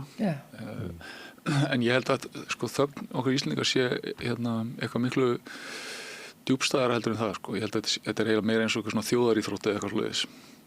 Við flest Þetta er skömm, sko. Já, en Þetta er skömm yfir því að hafa aldrei í 500 ára alveg ráðið okkur sjálf. Ekki bara sko. Þetta er líka það að við flest við þetta borð erum alin upp á fólki sem var alin upp á fólki sem fæddist í torfbæ. Sem eignaðist sko kannski tiltbarna bara nokkur kemst og legg. Og dauðinn var mjög nálægur þér og þjáningin var mjög nálægur þér. Og ég held að ef þú býrð í torfbæ og þú ert samslega að horfa á fólk deyja þá er mjög þreytandi og allir eru bara að ræða það hvað allir séu að drepast úr vosbúð og sullaveiki og hvað prestunni sé alltaf að brjóta fólki. Þannig ég held að þögnin hafi komið til kannski bara líka af því að þú bara hallar þig að Kristi sko. Og þú bara... En við erum líka viðkvæmt og En frumbyggja aðeins lengra með samfélag. þetta, við hörluðum okkur að kristni. Já, þú veist, það var bara einhvern veginn sko Kallar það þögn? Nei, ég er að segja, sko, langamma mín sem að fæddist í Torfbæ á Sellátur og Breiðafirði, hún var eina svona raunverulega hamingjusama gamla manneskjan sem ég þekkti í mínu barnæsku. Og hún var alveg brjálæðislega trúið og hún gaf bara allt frá sér, hún bara þuldi bænir bara ef það var eitthvað að fara í taugarnar á henni, ef langaði var eitthvað komin neðarlega í pelan eða eitthvað, þá bara þuldum bænir og þar fann hún einhvern styrk, skilur við, að því að þú þarft að fara, ég held að það sé allavega ein leið til þess að gera það. En ég held að við tekið þessa þögn með okkur sko inn í nútímann og þegar við erum bara nýbyrjuð að segja frá því sem er óþægilegt að tala um. Þjóðartrámanu. Já, en við erum bara nýbyrjuð. Þetta er bara í nokkra áratugi, eiginlega styttri tíma sem við höfum verið að segja það sem við sögðum aldrei. Að það hafi verið brotið á okkur, að það sé eitthvað hrikalegt búið að vera að gerast, að það sé eitthvað sem gerðist í gamla daga sem var ömurlegt. Og fyrsta upplifun okkar mjög margra er að sussa. Rosalegt suss í gangi. Það þarf að vera að tala um þetta. En sko, ég nefnilega fór að hugsa þetta aðeins á annan hátt daginn. Sko, við erum líka dálítið frumstæð frumbyggja þjóð. Og við erum raunverulega frekar ung. Og við vorum einangruð og ekki mikið trufluð af utanaðkomandi. Nei. Og þannig að við gátum dálítið haft hlutin eftir okkar höfði og það var ekki hlýtt hérna, það voru ekkert margir að koma og við erum alltaf núna, við viljum vera þjóð meðal þjóða en við áttum okkur ekki á því að við erum dálítið viðkvæm frumbyggja þjóð með viðkvæma náttúru sem er á heimsvísu ótrúlega en ósnortin og margir sem að sjá það alveg í hillingum, sko, svo ekki sem meira sagt, vegna þess að þessi litla frumbyggja þjóð hefur á einhvern hátt haft vit á því að eyðileggja ekki allt, en það er alveg svona tvísynt það dálítið núna. Nú er reynt, sko. Nú er reynt og svona nýjasta tækni og vísindi riður svolítið hratt í garð á Íslandi, svona miðað við heiminn. Skilur það Ísland sem ég ólst upp í og Ísland dagsins í dag, ég er að verða 57 ári í sumar, þetta eru svo svakalegar breytingar á samfélagi að þeir myndu ekki trúa. Það er svona eins og að hafa verið í geimskutlu hingað og svo hef ég náttúrulega búið í Evrópu tíma og í Bandaríkjunum næstum því í áratug og áratug tæpan. Þannig að Ísland er pínlítið ringlað í heiminum og dálítið eins og unglingur. Sem er alltaf að leita foreldri nema ég vil bara segja við Íslendinga við þurfum ekki foreldri núna nú þurfum við bara að vera að hlusta Já. En sko hérna talandi um sussið og nú langum að víkja máli mínu aðeins yfir á annars við það var nú heldur betur sussað á okkur í máli lögreglunar sem að mögulega hefur kveikt í geðfötluðum einstaklingi með rafbyssu það var nú meira sussið það átti nú bara, það var bara eyðilagt myndbandi sem hafa verið tekið að því og sönnugögn og það er strax alhæft að einhver yfirmaður lögreglunar þetta hafi verið allt í lagi og eitthvað svona mér langar aðeins til þess að þið ræði þetta mál því að ég held að þetta sé ekki bara einstætt svona tilvik ég held að það sé einhver saga í þessu máli hver vil byrja? Sko eina skipti sem ég hef verið beittur ofbeldi af allsgáðri mannesku fullorðin var af lögreglumanni. Það er nefnilega það. þar sem ég var að reykja Jónu í einhverju húsasundi í Reykjavík fyrir einhverjum 20 árum og var snúið niður mjög harkalega og bara hné í bakið á mér og... Fyrirgeðu, hvað varstu gamall fyrir 20 árum? 22 ára. Já. Nei, ég meina, hvað á þetta þýða? Ég hef hort upp á, ég meina alltaf eins og margir sem var í hruninu þegar var verið að mótmæla þar sem var bara gegndarlaust ofbeldi lögreglumanna gegn bara almennum borgurum sem voru ekki að gera neitt af sér annað en bara hafa hátt og vera með læti og vera með vesinn. Ég þekki persónulega fíkla og einmitt fólk sem er kannski andlega veikt sem hefur algjörlega ósekju orðið fyrir lögregluofbeldi og hefur síðan verið algjörlega sko varnarlaust gagnvart kerfi sem að kóar með lögregluofbeldi. Og ég held að við þurfum að fara að sjá bara þegar við erum að gefa einstaklingum eins og lögreglumönnum svona mikið vald og við erum að vopna þá. Þá er mjög mikil ábyrgð í því að þetta séu einstaklingar sem eru vandlega valdirinn og hljóta mikla kennslu í samkennd gagnvart því fólki sem að þeir bera ábyrgð á. Jafngóða löggur og leikskólakennarar eiginlega. Ef þú hefði verið með vodkafleik þarna, þú varst 22 ára og löggan hefði komið, en ekki þessa Jónu, hefur þú fengið allt öðruvísi. Já, það er laust, sko. Það fer eftir því hvaða fíkniefni þú ert að taka inn, sko. En bara, mér finnst við sjá, sko, heyra þessar sögur alltaf reglulega af ofbeldisneiðum lögreglumönnum og núna síðast bara þegar að lögreglumenn gösuðu mótmælendur sem stóðu fyrir utan ríkisstjórnarfund og voru að mótmæla aðgerðleysi ríkisstjórnarinnar í málefnum Gaza og það sem að og þú veist við erum með upptökur að þeim þar sem þeir eru að sko hreykja sér að því hvað þetta var skemmtilegt, hvað var leiðilegt fyrir einn að missa þessu, kláraður ekki gasbúsaðinn, hvað er þetta við kenduðum leksju, segja þeir. Þeir eru ekki að verja neitt. Þeir eru bara að skemmta sér við að beita almenna borgara ofbeldi. Þetta er svona nöturlegur vitnisburður mikla eymd og vansælt hjá þessum strákum. Og svo ver kerfið þetta með því að sýkna algjörlega það sem gerist og normalisera. Og þá ertu að segja við lögreglumann, þetta er alltaf lagi. Við erum með þig, við erum með þér í liði. Og Þórhildur Sunna Evarsdóttir, fyrrverandi þingmaður Pírata, hún myndi okkur á það í vikunni að sko Jón Gunnarsson, fyrrverandi dómsmálaráðherra, hann í rauninni laumar þessum rafbyssum í gegn og auknum vopnaburði að hún telur með kolólöglegum hætti. Nei, ég meina, og það er náttúrulega augljóst að maðurinn sem bar byssuna hafði greinilega ekki lesið bæklingin með byssunni því þar kemur fram að það megi alls ekki nota slíka byssu ef það er grunur á íkveiki og maðurinn var jú logandi í hverju. Þannig að starfsmaðurinn við vitum að þessi starfsmaður annarkvort var hann enginn búinn að segja honum neitt hvernig hann átti að fara með byssuna eða hann var ekki búinn að lesa það eða hann þurfti bara aðeins að prófa og það er það sem er vandinn hér, skilurðu, vegna þess að hvernig getum við tryggt það að við séum ekki með týpur í löggunni sem langar bara aðeins að prófa byssunar sína, bara eins og leikskólamannin sem ætlar aðeins, eða leikskólakonuna sem ætlar aðeins að svona fikta í kynfærunum á smábörnum. Nei, menn í alvöru. Já, þetta er náttúrulega sko, það sem að sló mig við þetta kannski var þetta sko, að þú talar þjálfun sko, þú þarft ekkert neina þjálfun til þess að gera þig grein fyrir þessu. Og ef maður spyr sig bara að því sko, hvers vegna skjóta þeir af þessu á mannin þegar hann er búin að hella yfir þessu bensíni. Hver er ástæðan fyrir þeir gera það? Hver er mögulegar ástæður? Viltu reyna að svara því? Já, sko ég held að sko, þetta er mjög stór og stór og mikil greiningu þetta sem að þyrfti að eiga sér stað en það er kannski að þetta byrja á henni sko að hvað er það sem mögulega sem að gera þetta verkum? Og önnur ástæðan er svo að viðkomandi einstaklingur hafi ekki gert sig grein fyrir því sem að ég held að allt fólk sem að yfir höfuð getur á annar borð talað sko, hljóta að gera sig grein fyrir sem að er það að þú skýtur einhverju svona rafvopni á einstakling sem er löðrandi í bensíni eða þá séu allar líkur á því að kvikni í honum sko. Nákvæmlega.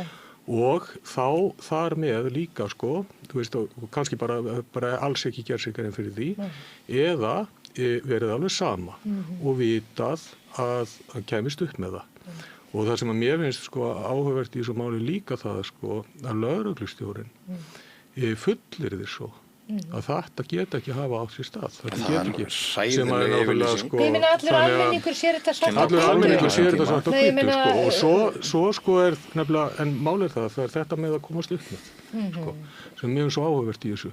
Vegna þess að ég settist nú yfir það með þetta þarna sambandið með í gær, sko, og varst tala um að fara að ræða þetta mál, sko. Þú gerðir rannsóknarvinnu. Ég fór aðeins í smá rannsóknarvinnu í gærkvöldi. Og ég settist niður vegna þess að metnaðarfullur gestur þarna var í búið að Vikuskattinum. tala sko nefndum eftirlit með lögreglu. Já.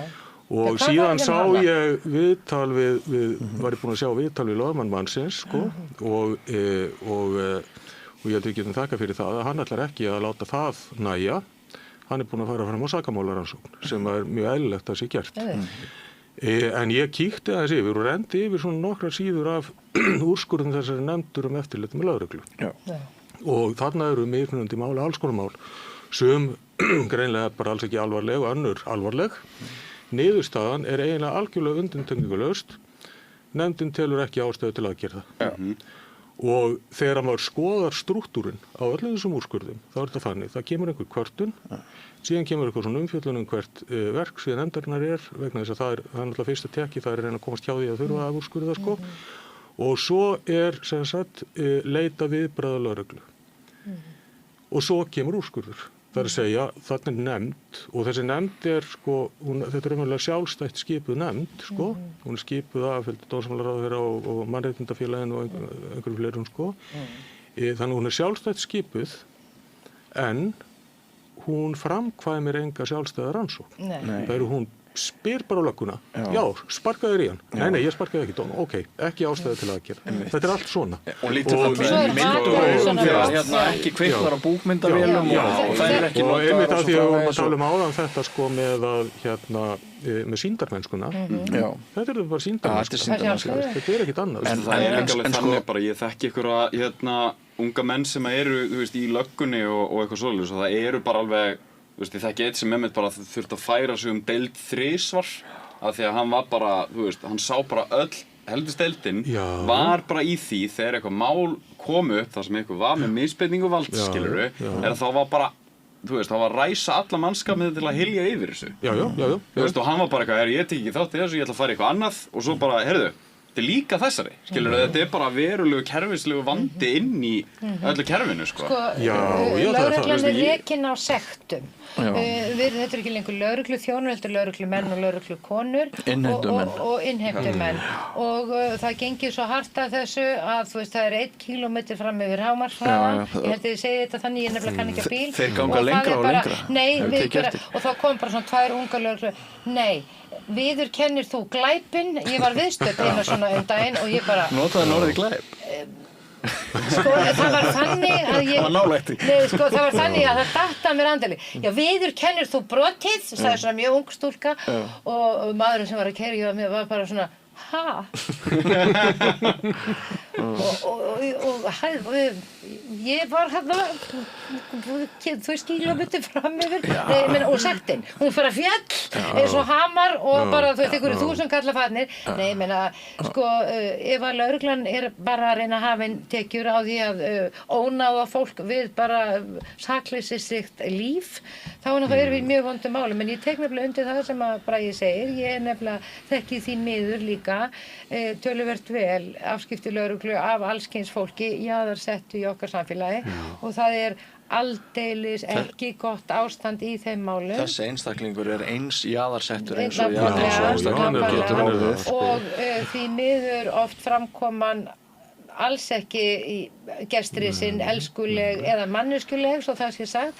Ég hins vegar persónlega á svo dýrlegar samskiptasögur við íslensku lögregluna að það endar í stand-up ég á bæði sko einu sinni var ég í Spreng norður á Akureyri og ég þurfti að pissa og ég var drukkinn sannlega og það var ekkert klósett nálægt þannig að ég bara dró út á mig spennan og ég pissaði og með rassinn út það var ekki eins og ég var að flagga ræflinum sko og bara það næsta sem ég veit er að það eru konar 2 lögur og mér er bara hent inn í bíl og svo þurfti ég að borga þess að fáránlega sekt 5.000 kall eða hvað það er fyrir að og svo þeir voru brjálaðir yfir ég vildi ekki gefa þeim upp nafn og kennitölu eitthvað og það munaði hársbreyta ég þurfti að gista þarna í fangaklefanum og allan tíman voruð með stæla vegna þess að ég þurfti að pissa og vegna þess að það var nýbúið að setja einhverja sveitarfélaga reglugerð þar sem hvers sveitarfélag getur sektað þig fyrir að pissa og almannafæri og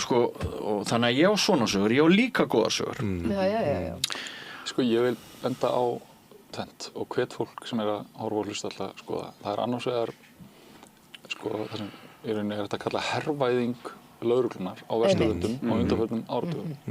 Lögregluþjónar líta ekkert eins út í dag og þeir gerðu þegar ég var barn. Nei. Ég sé ekki lögregluþjónar lengur með kasketi eða þeir eru yfirleitt kappklæddir í svona hernaðar vestum með fullt af... Þetta voru notaði búningar frá Ameríku sem þeir fengið að kaupa. Þeir fengið að lúkka eins og amerísku lúkkarnar. Þetta orðið og leið, þú veist, hamar heldur að allt sé nagli náttúrulega og leið þú skefur einhverjum einstakling byssu, þá ertu að segja þú þarft að nota þessa byssu. Og réttlætingin svo að heimurinn sé ótryggari og hættulegri? Hann er hættulegri. Og þá held ég leið þú ert komið með byssu og þú ert með einstakling sem er að hellu við sig kveikjarabensín, þá er það möguleiki að skjóta hann með henni. En ef þú ert ekki með þetta og þú ert ekki með hjálmiðin og í hernaðarvestunniðinu heldur ertu bara með kasketi og þetta er einstaklingur í samfélaginu sem þú jafnvel þekkir, þú þekkir kannski sögans því aftenging er líka partur af þessu. Þá ferðu upp að viðkomandi og þú leggur yfir hann teppu og segir elsku vinur, mikið hlýtur þér að líða illa. Hvað getur þið gert fyrir þig? Þannig var löggan hérna í miðbæ í Galata. Akkurat. Þegar maður rúllaði hérna blindfullir. Þetta er rosalega góð.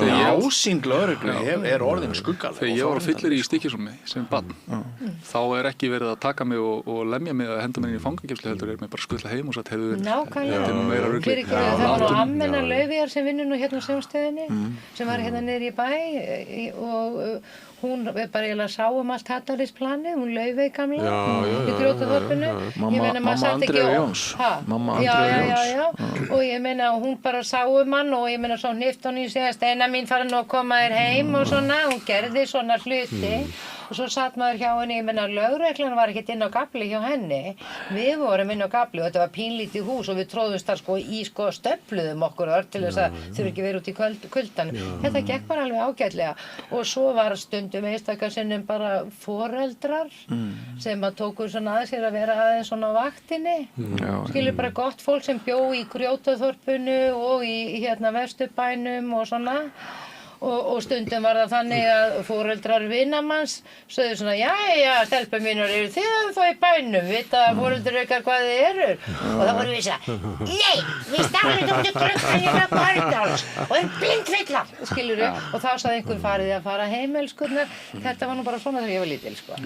En Þorsteinn, sko, þú varst með punkt á Facebook í vikunni. Þú vilt að lögreglun á Íslandi verði bannað að nota rafbyssur á meðan rannsókn á þessu máli Er það ekki eiginlega bara eitthvað sem segir sér sjálft, sko?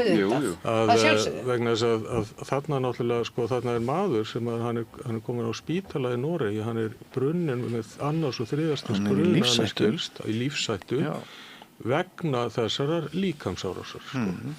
Og sko, meðan að sko, þetta náttúrulega bendir til þess annarkvort þá hafa þessi menn ekki fengið neina þjálfun, þeir hafa ekki vit til þess að meðhöndla þessi vopn. Og þá bara að stoppa svona. Þá bara að stoppa þetta meðan þetta er rannsakað. Að sjálfsögðu. Mér finnst það bara svo augljóst. Ég þarf bara að banna þetta strax. Já, mér finnst það bara svo augljóst. Þeir valda þessu greinleiki kveikja óvart í lifandi manneski mér að það fulla þetta. Þetta er bara dótið tekið af þér, skilur. Já, dótið tekið af þér. Já, ég meina þetta er bara þannig, sko. Ég meina þetta er bara sama eins og ef að tekin á 250 km hraða á Reykjanesbrautinni, sko. Missir ökulífið. Nú hefur þú juglast, vinur minn, og við þurfum að taka þetta. Já. Þetta var skellir sem líði skammakrúkina eins og þú veist. Já, það þarf að gera það, sko. Ég held að, sko, og svo er líka annað í þessu, held ég, sko, sem að er kannski þetta, sko, sem að þarf að hugsa líka sko. Og það er ekki bara í lögreglunni, það er út allt réttarvörslukerfið. Það er dómskerfið, það eru hérna sýslumannsembætti, það er lögregla, það er fangelsismálastofnun og framvegis, sko, að sko, það sem að liggur á bakvið held ég svo mikið í þess öllu að sko, það er þessi valdbeitingarhugsun, sko. Já. Og það er sko, það er þetta valda, sko, það er það að hafa valdið yfir öðrum. Og ef við hugsum þetta tilvík, sko, hvers vegna eru lögreglumennir yfir höfuð að elta manninn þarna? Einmitt. Ekki svona var að ógna dána fólkinu í kirkjugarðinum. Hann var ekki að ógna neinum. Af hverju eru þeir elta? Það vegna þess að hann ekki einhvern veginn að gera það sem þeim finnst hann eigi að vera að gera. Að hann að labba á nærbuxunum í kirkjugarðinum. Af hverju má hann ekki gera það? Sko því hefur náttúrulega verið oft kastað fram að það sé verið að fá lögregluna til þess að fást við alls konar málefni og fólk sem að ættu að eiga heima inn í einhverjum allt öðrum deildum. Akkurat, nákvæmlega.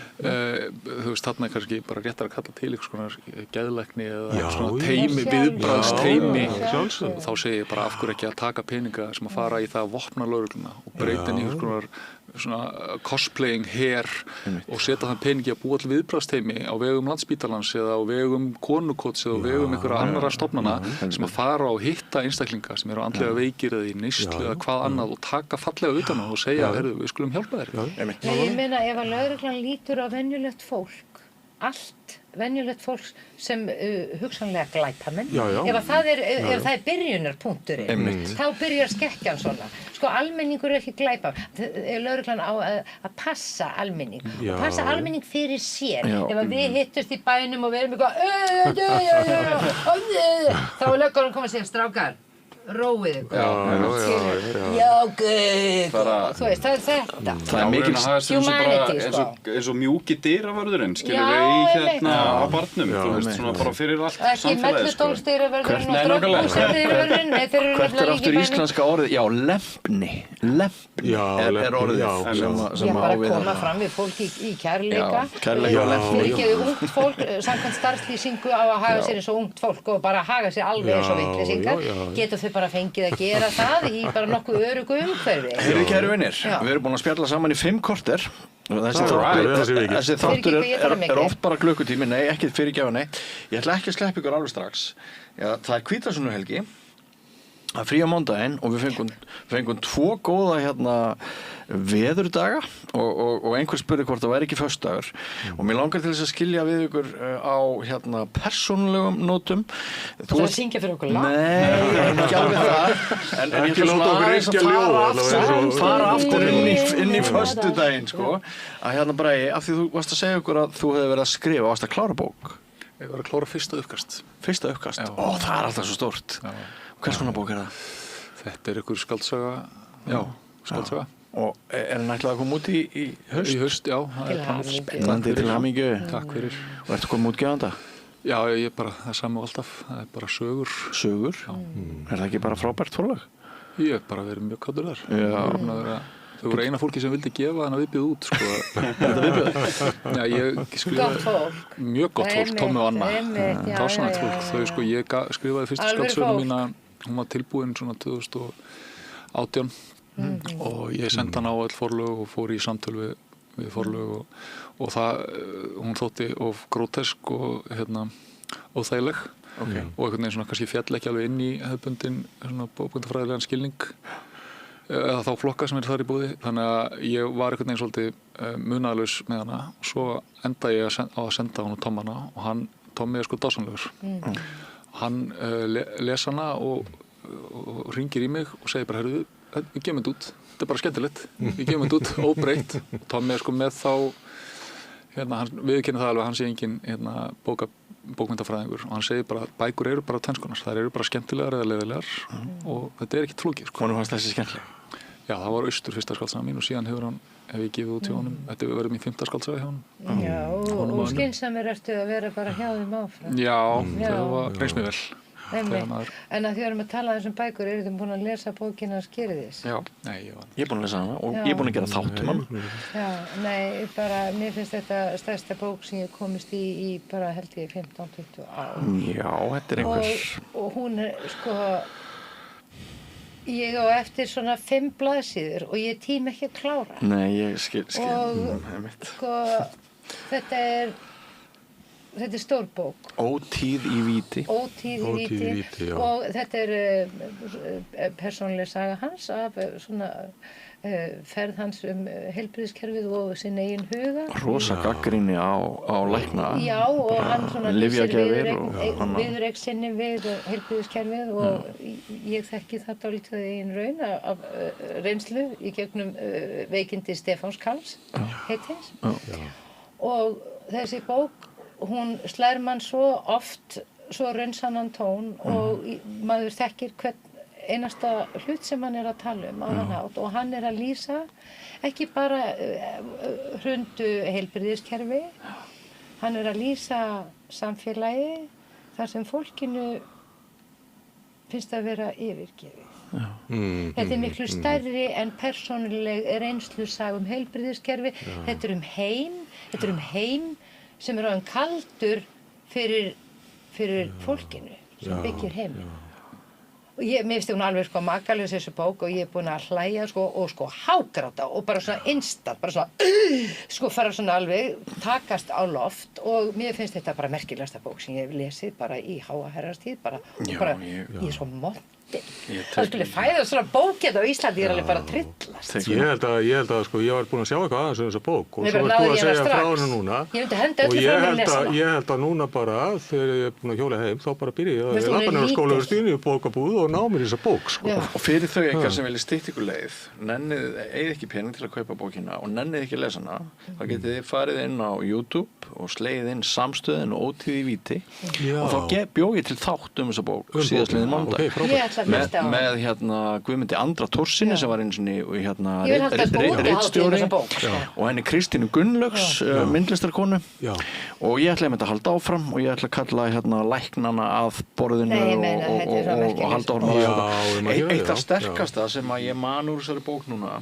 það hann er að þegar þú fremur sjálfsvíg á Brooklyn brúnni þá tekur það ekki nema 3 mínútur að stytta það líf að hrapa niður sekundur já, ég meinti það nema það er einhverju örfáir sem hafa lifað af og það segja allir það sama á miðri leið þá hugsaðir hvern anskotin ég að gera mig langar að lifa og það er svona bara og það sem að er nefnilega sterkt ég held að vegna þess að ég held að þeir sem hafa gengið í gegnum þunglyndi í lífinu sem ansi margt fólk sem upplifir það einhver tíman á lífinu að gangi í gegnum þunglyndi Við öll það ekki einhverjum mæli? Nei, ekki við öll, þeir sem hafa lifað djúpt þunglyndi munu finna slíkan resonans í þessari bók að loksins kom einhver sem gat fætt þetta í orð þetta er þannig að maður bara hugsa og hann er svo fyndinn og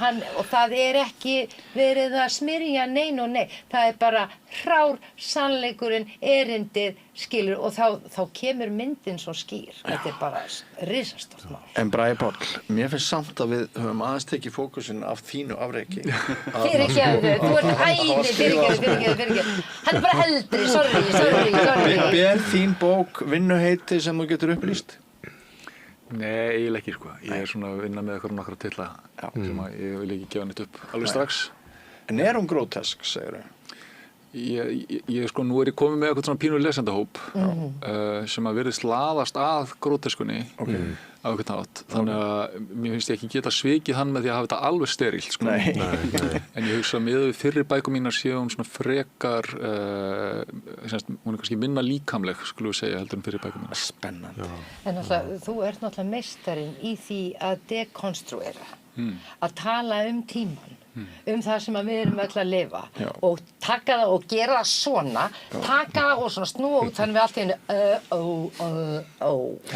þá sjáum við inn í það og náttúrulega aðferðafræðin er gríðarlega skemmtileg og það er svo sillilega fyndin og bara svo ég segi það Bragi, ég er mikill aðdáandi og það er mér heiður að þú sért hérna með okkur Nú er ég loksins mjög ánægður að hafa mætt en ég bara mér finnst ég upplifi að nútíminn sé að verða alltaf heimskulegri og heimskulegri og allt sé að verða skrýtnara og skrýtnara hraðar og hraðar og ég er að velta því fyrir mér hvað valdi því og hvort að öðrum í mannkynssögunni hafi liðið einhvern veginn eins og mér líður núna á öðrum tímum hvort það hafi verið einhverju gaukar eða gellur í Rómaveldi sem voru bara þetta nú meira helvítis ruglið eða einhverju hellisbúar sem voru bara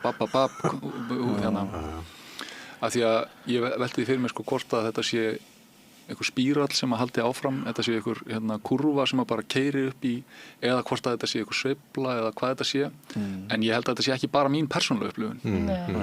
Ég held að sé einhver svona heildstæð afbygging á samfélaginu og þeim normum sem við vorum vön og þeirri bara söguskoðun og bara öllum mögulegu fjölskylduformum og kannski kemur eitthvað skemmtilegt út úr þessu.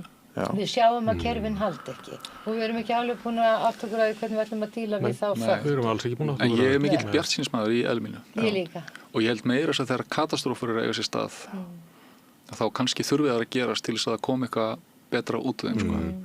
Og maður megi alls ekki sko leggja árar í bát þegar allt að fara til fjandans og segja ég gefst upp. Það þá fyrst sem maður á einmitt að grípa á það sko.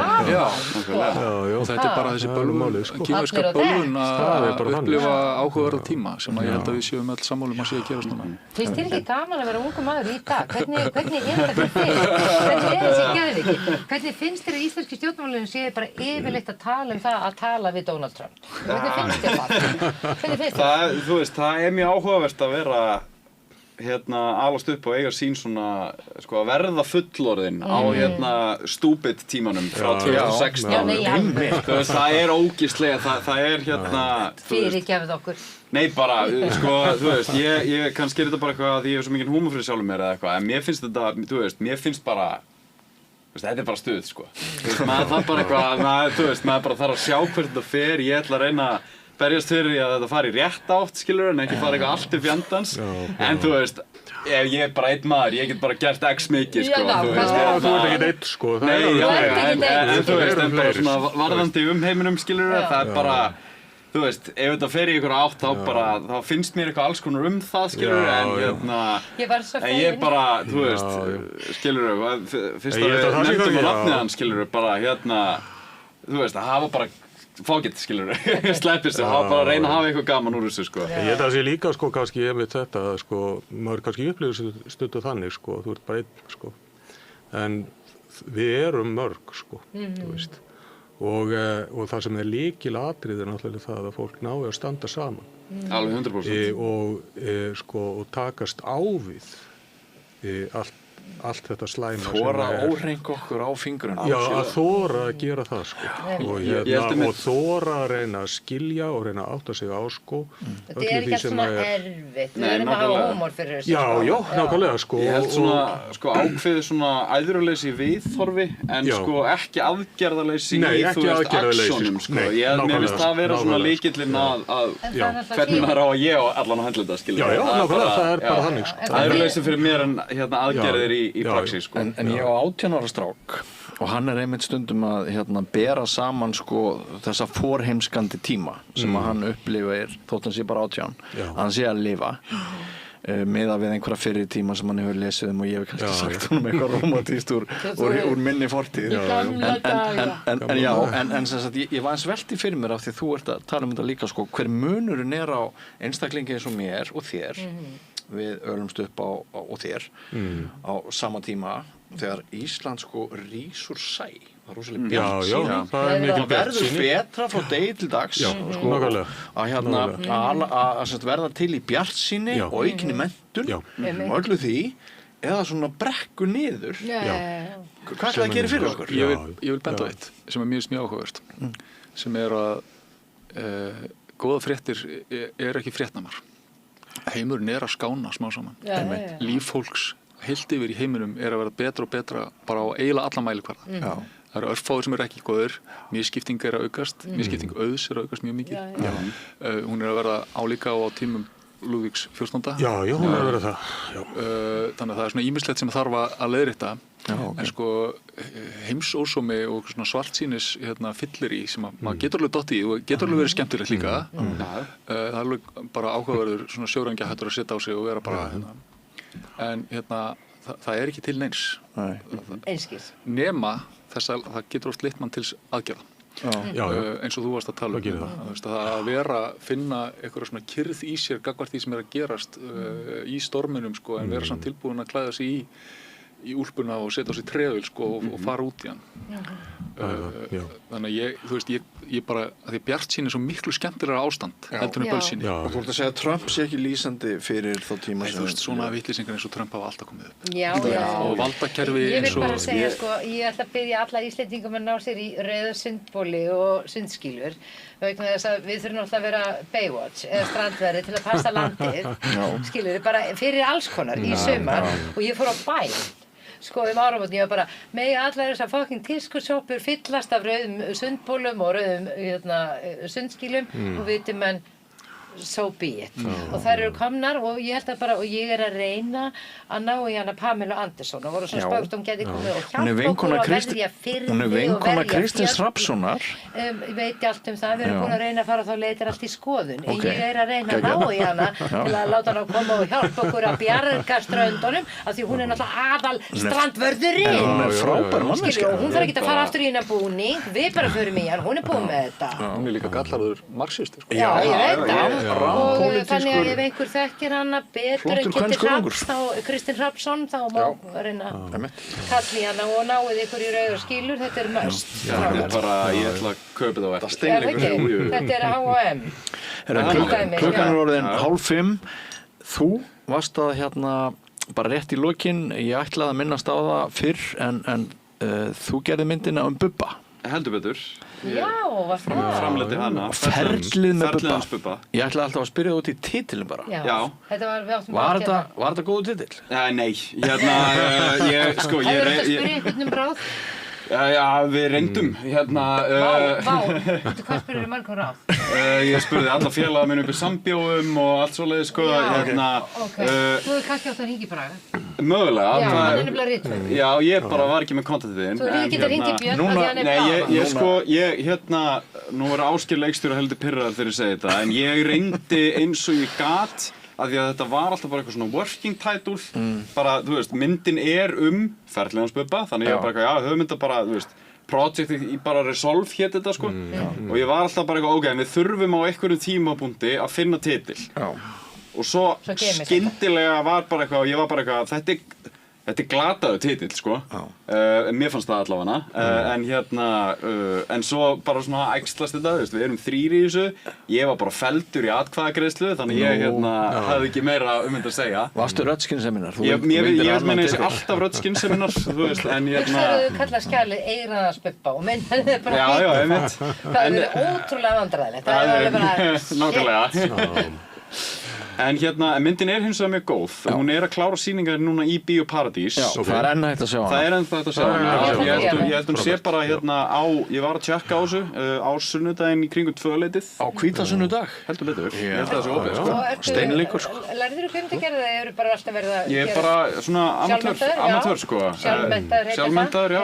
Ég er bara skemmtilega að segja, ég er amatör sem meikaði það, sko. En sjálfmennta fólk getur nefnilega verið mjög mennta. Jú, að sjálfsögðu, sko. Ef þú mynd í bíó, þá ert ekki lengur amatör. Nei, það er ekki lengur amatör. Nei, já, þetta er satt, mér finnst bara svo fallegt í ískilu, þetta er hvetjandi fyrir fólki.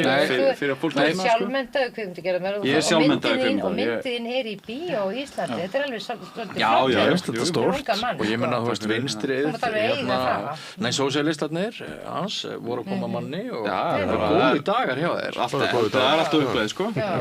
Það er eitthvað uppar hjá sósíalistum líka, ég bara benda á. Guðfallegu maður með mynd í bíó. Nákvæmlega. Það er ekki lúsirar í sósíalistaflokki. Heldur ekki, þetta er upp áfram. Og heldur ekki hörpu formi og svona. Jú. Já, það er stelpun að vilja það. Herra Steinunn, það var nú að vonum að þú myndir taka þér þáttastjórnina með mér. Ég veit að ég er bara svo frek. Þú býður. Ekki vegna þess að þú ert frek. Þú býður mér, þá bara getur lett í þessu. Ekki vegna þess að þú ert frek, heldur vegna þess að við höfum stjórnað þessum þætti saman áður. Ég veit og ég dætti einhvern veginn inn í það. Ég þakka þér bara kærlega fyrir aðstofuna. Þetta er bara á gömlum vana. Þetta er gömlum vana. Bara geggjað að hafa ykkur öll. Ég er bara allsæll með ykkar nærveru og samræðunar í dag. Allir peppaðir fyrir hvítasunnu helginni og frídeginum á mándaginn. Ég er í miðju tattoo, ég ætla bara að drífa mig aftur yfir tattoo. Kæra þakkir, Steinunn Ólína, Halldór Ólafsson, Þorsteinn Siglaugsson og Bragi Páll rithöfundur. Við ykkur áhorfendur góðir vil ég segja að þið hafi kannski hlakkað til Svona Egils á sunnudaginn eins og alla jafna, en mér skilst að vegna þess að það hvítasunnudagur þá falli þátturinn niður. Ég vil nefna það við ykkur. Það sem að fellur hins vegar ekki niður á morgun laugardag helgispjallið sem verður við lækni sem hefur sögu að segja og svo verður úrvalið eftir hádegið. Þar förum við yfir í besta efni vikunnar til þessa. En vikuskammtur í beinni útsendingu genginn til þurrðar. Við sjáumst aftur eftir helgi við rauðaborðið. Veriði sæl.